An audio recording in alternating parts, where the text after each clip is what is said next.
चलिए, तो आज की क्लास में हम अपने पाइथन के कोर्स को एक स्टेप और आगे बढ़ाएंगे। और आज की क्लास में हम देखेंगे कि हम पाइथन में कंडीशनल स्टेटमेंट को किस तरह से इस्तेमाल कर सकते हैं। कंडीशनल स्टेटमेंट का इस्तेमाल करने के साथ साथ हम लोग अपने पाइथन के अंदर डेटा टाइप्स के बारे में भी थोड़ा सा ओवरव्यू लेंगे। डेटा टाइप्स क्या होते हैं, साथ ही साथ हम देखेंगे कि वेरिएबल्स क्या होते हैं, उसके बारे में भी हम जानेंगे।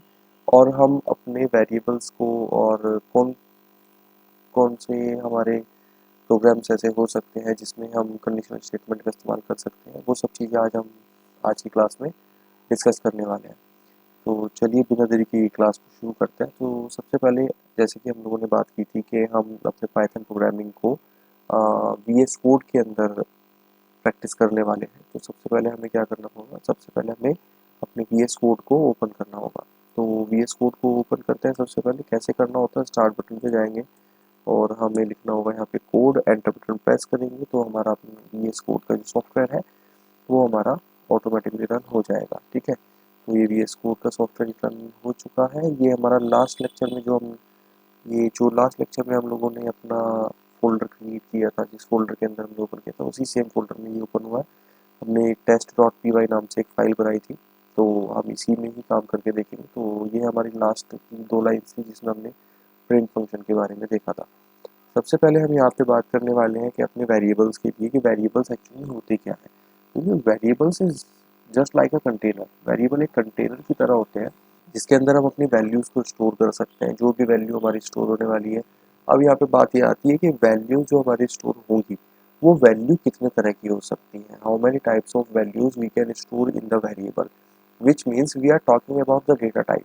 हम यहाँ पे डेटा टाइप के बारे में बात कर रहे हैं कि कितने तरह की वैल्यूज़, यानी कि कितने तरह का डेटा एक्चुअल में हम कहना चाह रहे हैं कि कितने तरह का डेटा हम अपने पाइथन प्रोग्राम में वेरिएबल्स के अंदर स्टोर कर सकते हैं।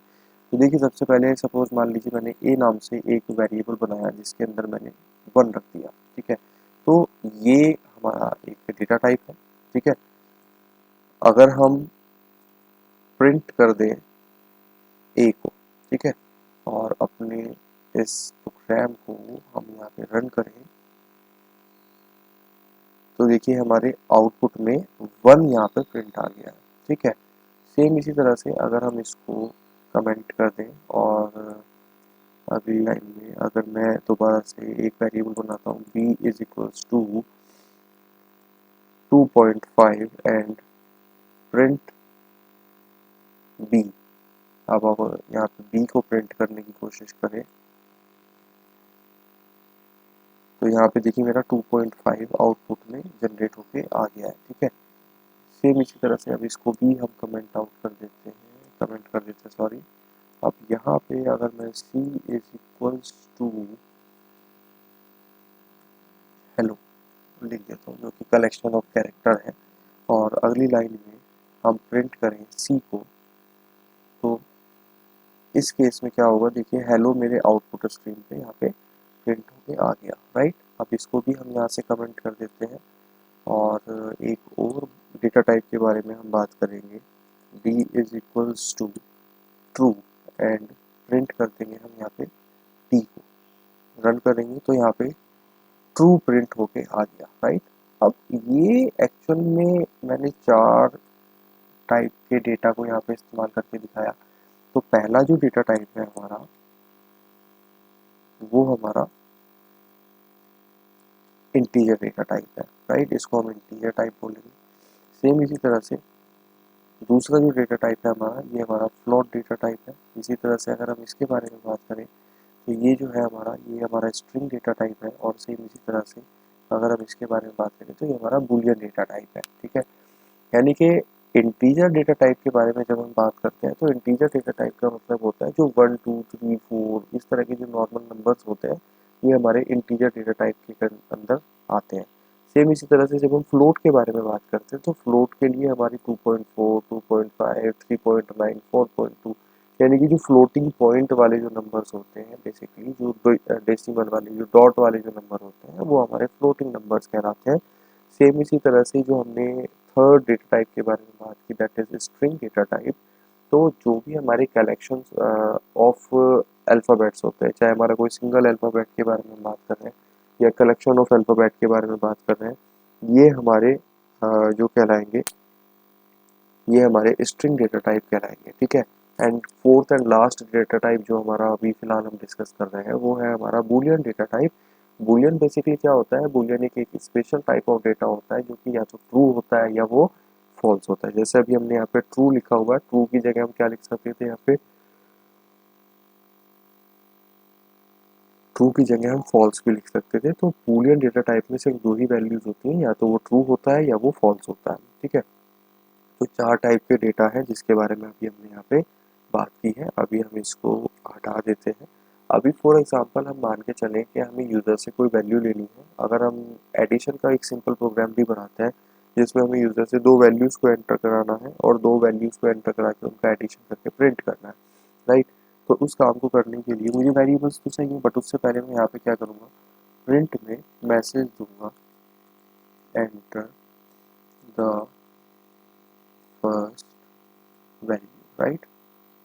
मैंने यहाँ पे मैसेज दे दिया। अब मेरे पास फर्स्ट वैल्यू आनी चाहिए, तो मैं क्या करूँगा, यहाँ पे a is equal to input, मैं ओपनिंग एंड क्लोजिंग ब्रैकेट लगा दूंगा। ठीक इसी तरह से print enter second value, right.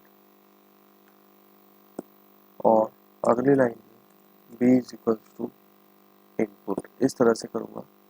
उसके बाद अगली लाइन में c is equal to a plus B करके, और यहाँ पे मैं प्रिंट करूँगा सी को, यानी कि अपने फाइनल रिजल्ट को। अब देखिए यहाँ पे बेसिकली ये पहले इस प्रोग्राम को हम बहुत ध्यान से समझने की कोशिश करते हैं लाइन बाई लाइन कि इसका एग्जीक्यूशन कैसे चल रहा होगा। देखिए सबसे पहले हमने यहाँ पे प्रिंट में एक मैसेज पास किया यूजर को, एंटर फर्स्ट वैल्यू, राइट। अब पहली वैल्यू यहाँ पे यूजर से एंटर की जाएगी, ठीक है। स्पेलिंग मिस्टेक हो गई थी, सॉरी। तो एंटर फर्स्ट वैल्यू का जब मैसेज आएगा तो यूजर क्या करेगा, एक वैल्यू को एंटर करेगा। तो इनपुट फंक्शन जो हमने यहाँ पे ये इस्तेमाल किया है, इस फंक्शन का काम क्या है, this function is use to accept the value from the user and store in a variable. ये क्या काम करता है, ये यूजर से एक वैल्यू को एक्सेप्ट करता है और एक्सेप्ट करके उसको एक पर्टिकुलर वेरिएबल के अंदर स्टोर करा देता है। जैसे वो वेरिएबल कौन सा होने वाला है, यहाँ पे ए नाम का वेरिएबल होने वाला है, ठीक है। सेम इसी तरह से एक नया मैसेज आएगा फिर एंटर सेकंड वैल्यू के लिए, यानी कि दूसरी वैल्यू एंटर करनी है। इनपुट फंक्शन अगली लाइन में फिर से क्या करेगा, ये इनपुट फंक्शन यूजर से एक वैल्यू को एक्सेप्ट करेगा और बी नाम के वेरिएबल के अंदर इसको स्टोर कर देगा, ठीक है। फिर हमने एक नया वेरिएबल बनाया सी नाम से, और ये सी वेरिएबल क्या कर रहा है, ए और बी के एडिशन को स्टोर कर रहा है। और फाइनली हमने क्या कर दिया, फाइनली हमने यहाँ पे सी को प्रिंट करा दिया, ठीक है। अभी ये जो मैसेज हमने यहाँ पे लिखा हुआ है द कंकैटिनेटेड वैल्यू वाला, अभी आपको समझ में आ जाएगा कि कंकैटिनेट हमने यहाँ पे क्यों लिखा हुआ है। देखिए मैं इस प्रोग्राम को आपको रन करके दिखाता हूँ।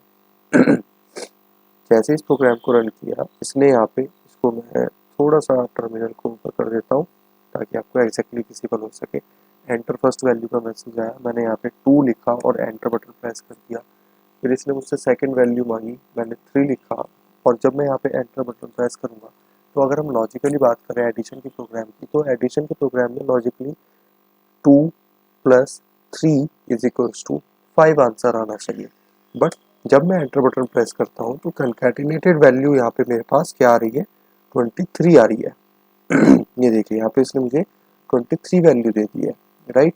23 वैल्यू क्यों दी है इसने मुझे, यहाँ पे अब एक प्रॉब्लम आ गई है। तो प्रॉब्लम एग्जैक्टली कुछ नहीं है, बस एक छोटी सी लाइन, एक छोटी सी स्टेटमेंट को हमें समझना है कि जो हमारा इनपुट फंक्शन होता है, ये इनपुट फंक्शन जब भी यूजर से कोई भी वैल्यू को एक्सेप्ट करता है तो ये उसको क्या मान लेता है, ये उसको स्ट्रिंग मान लेता है। ये उसको स्ट्रिंग मान के ही एक्सेप्ट करता है और उसको अपने वेरिएबल में एज इट इज स्टोर कर देता है। फॉर एग्जांपल जैसे कि अगर हम बात करें कि हमारे पास दो वैल्यू होती हैं, एक हमारा फर्स्ट नेम होता है और एक हमारा लास्ट नेम होता है। तो जब हम फुल नेम के बारे में बात करते हैं तो फुल नेम का मतलब क्या होता है, first name plus last name. Suppose मेरा जैसे कि नाम हिमांशु शर्मा है, तो इसमें जो फर्स्ट नेम होगा हिमांशु होगा, लास्ट नेम जो होगा वो शर्मा होगा। तो जब हम हिमांशु प्लस शर्मा करेंगे तो हमारा फुल नेम बन जाएगा।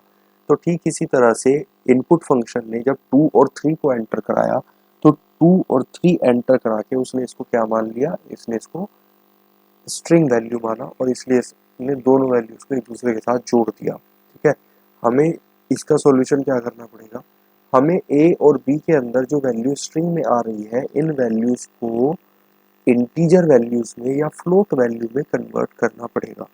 कैसे करेंगे हम इसको, हमने सिंपल क्या करना है, हम यहाँ पे इंट इंट के ब्रैकेट को यहाँ स्टार्ट करेंगे और इनपुट के पूरे फंक्शन को इंट के अंदर डाल देंगे। ठीक है, इंट के ब्रैकेट्स के अंदर लिख देंगे। इससे क्या होगा, ये जो हमारा इनपुट फंक्शन है ये अभी भी स्ट्रिंग टाइप में ही वैल्यू को एक्सेप्ट करेगा, क्योंकि ये इसका नियम है, इसका रूल है। ये क्या करेगा, इन स्ट्रिंग में वैल्यू को एक्सेप्ट करके किसके पास भेजेगा, बाहर, यानी कि अपने ब्रैकेट के बाहर भेजेगा।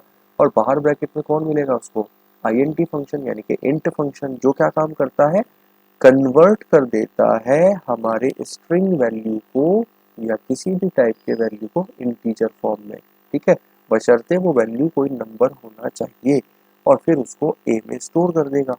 अब सेम यही काम हमें क्या करना है, बी के लिए भी करना है, तो मैं बी के लिए भी इंट के ब्रैकेट में ही इनपुट को लिखूंगा। तो क्या होगा, अब ए और बी के अंदर जो वैल्यू स्ट्रिंग में आ रही थी अब वो किस में आएगी, इंटीजर वैल्यू में आएगी। अब मैं इस प्रोग्राम को दोबारा से जब रन करूंगा तो देखिए क्या होगा, दोबारा से रन करने में यहाँ पे एंटर फर्स्ट वैल्यू मांगेगी, मैं सेम वैल्यू ही डालूंगा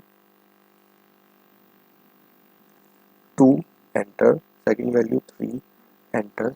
तो अब यहाँ पे जो मेरा रिजल्ट आया है वो रिजल्ट आया है मेरा 5। ठीक है, यानी कि एडिशन सही हो गया। अब ये जो कंकैटिनेट लिखा हुआ आ रहा है वो इसलिए आ रहा है क्योंकि यहाँ पे हमने अपने मैसेज को ठीक नहीं किया।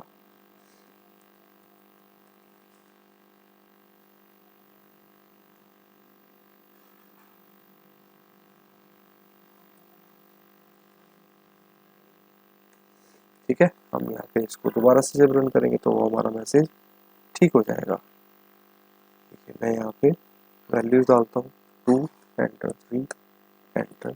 तो यहाँ पे द एडिशन ऑफ वैल्यूज 5। ठीक है, मेरा यहाँ पे आंसर करेक्ट आके हो गया और मेरा मैसेज भी यहाँ पे बिल्कुल ठीक होके आ गया। तो मेरा आंसर भी यहाँ पे ठीक आ रहा है और मेरा मैसेज भी मैंने यहाँ पे ठीक कर दिया है, तो दोनों ही चीज़ें मेरी बिल्कुल सही आ रही हैं आउटपुट स्क्रीन पे। तो इस तरह से बेसिकली हम क्या कर सकते हैं, इस तरह से हम यूज़र से कोई भी वैल्यू ले सकते हैं और किसी भी फॉर्मूला को सॉल्व करवा सकते हैं। ठीक है, अब यहाँ पे हमें एक चीज़ और समझनी है, क्या समझनी है, हमें यहाँ पे देखना है कि हम लाइन ऑफ कोड को कम कर सकते हैं क्या सेम इसी प्रोग्राम के अंदर। लाइन ऑफ कोड को कम करने का मेरा मतलब क्या है, लाइन ऑफ कोड को कम करने से मेरा मतलब ये है कि जैसे सपोज मान लीजिए हम यहाँ पे ये 2 लाइनें लिख रहे हैं और फिर यही 2 लाइनें हमने यहाँ पे लिखी हैं, बस क्या हुआ है हमारा मैसेज चेंज हो गया और मेरी जो वेरिएबल्स के नाम थे वो चेंज हो गए। ठीक है, अगर मैं चाहूँ तो इनको मर्ज कर सकता हूँ। कैसे मर्ज करेंगे, देखिए मैं इसको कमेंट कर देते हैं ताकि ये भी कोड आपकी आंखों के सामने रहे। हम यहाँ पे क्या कर सकते हैं, a is equals to int bracket start input enter the first value. ठीक है, सेम इसी तरह से b is equals to int input enter the second value, और फिर हम c is equals to a plus b करेंगे और प्रिंट कर देंगे अपने c को। ठीक है, अब देखिए हमने यहाँ पे जो 6 लाइनों में कोड लिखा था वो अब मेरा कितनी लाइनों में हो गया है, वो मेरा हो गया है 4 लाइनों में, यानी कि 2 लाइनें मैंने कम कर दी। देखो मैं इसको अभी रन करके भी अगर दिखाता हूँ तो फर्स्ट वैल्यू एंटर करेंगे, सॉरी फर्स्ट वैल्यू एंटर करेंगे 2, सेकंड वैल्यू एंटर करेंगे 3, तो एडिशन मेरा 5 यहाँ पे आ रहा है, यानी कि मेरे प्रोग्राम के आउटपुट में कोई भी डिफरेंस नहीं आया है और मेरे लाइन ऑफ कोड भी कम हो गया है। क्योंकि देखिए जब भी हम कोई भी सॉफ्टवेयर तैयार कर रहे होते हैं तो किसी भी अच्छे सॉफ्टवेयर को बनाने के लिए, यानी कि एक अच्छा डेवलपर कहलाने के लिए हमें 2 चीज़ों का हमेशा ध्यान रखना है। क्या, कि पहला तो मेरा जो प्रोग्राम है उसका लाइन ऑफ कोड जो है वो मिनिमम होना चाहिए, और दूसरा मेरे प्रोग्राम का साइज जो है वो मिनिमम होना चाहिए। ठीक है, लाइन ऑफ कोड मिनिमम रहेगा तो सीधी सी बात है मेरे प्रोग्राम का साइज भी मिनिमम हो जाएगा, और मेरे प्रोग्राम का साइज अगर मिनिमम रहेगा तो मेरे यूज़र के, मेरे क्लाइंट के कंप्यूटर सिस्टम में स्पेस मिनिमम लेगा, कम से कम स्पेस लेगा। क्योंकि आने वाले टाइम में जब हम अपने वेब प्रोजेक्ट्स को पाइथन में और जेंगो में बना रहे होंगे तो वहाँ पे Django पे बनाने वाले प्रोजेक्ट्स को हम most of the time web पे रन करते हैं, यानी कि वो इंटरनेट पे चलने वाले सॉफ्टवेयर होते हैं। और इंटरनेट पे जब हम किसी भी सॉफ्टवेयर को रन करते हैं तो वहाँ पे हमें जो स्पेस है वो हमें रेंट पे लेना पड़ता है, जिसको हम होस्टिंग भी कहते हैं। और वो थोड़ा सा कॉस्टली होता है, क्योंकि जेंगो हमारा नॉर्मल सर्वर पे रन नहीं होता। जेंगो के लिए एक स्पेशल डेडिकेटेड सर्वर हमें चाहिए होता है, तो इसलिए वो थोड़ा सा कॉस्टली होता है। तो हमें अपने यूज़र के पॉकेट को भी ध्यान में रख के चलना है कि हमारे यूज़र का, हमारे क्लाइंट का, जो भी हमारे कस्टमर है जिसके लिए हम सॉफ्टवेयर बना रहे हैं, वो कॉस्ट उसको ज़्यादा ना पड़े हमारे सॉफ्टवेयर की वजह से। ठीक है, तो उसके लिए हमें अपने लाइन ऑफ कोड और साइज ऑफ प्रोग्राम जो है वो मिनिमम से मिनिमम रखने की कोशिश करनी है। ठीक है, तो इस तरह से हम क्या कर सकते हैं, इस तरह से हम एडिशन का प्रोग्राम बना सकते हैं। अच्छा, अभी हमने इसी प्रोग्राम में और थोड़ा सा मॉडिफिकेशन करना है। क्या मॉडिफिकेशन करना है? हमने बात की थी कि हम अपने आज के लेक्चर के अंदर कंडीशनल स्टेटमेंट के बारे में भी डिस्कस करेंगे। तो इसी प्रोग्राम में आपके सामने इस कोड को कमेंट कर देता हूँ, और अगली लाइन में यहाँ पे हम कंडीशनल स्टेटमेंट का इस्तेमाल करेंगे। हम यहाँ पे लिखेंगे write a program to check the greater number between two numbers. ठीक है, हमने यहाँ पे एक मैसेज दे दिया। अब अगली लाइन में हमें क्या करना है? अगली लाइन में हमें दो वैल्यूज में से चेक करना है कि दोनों में से कौन सी बड़ी है। ठीक है, सपोज मान लीजिए मैंने a इज इक्वल्स टू 10 लिख दिया और मैंने b इज इक्वल्स टू 20 लिख दिया। ठीक है, अब अगली लाइन में हमने यहाँ पे क्या करना है? हमें यहाँ पे कंडीशन लगानी है।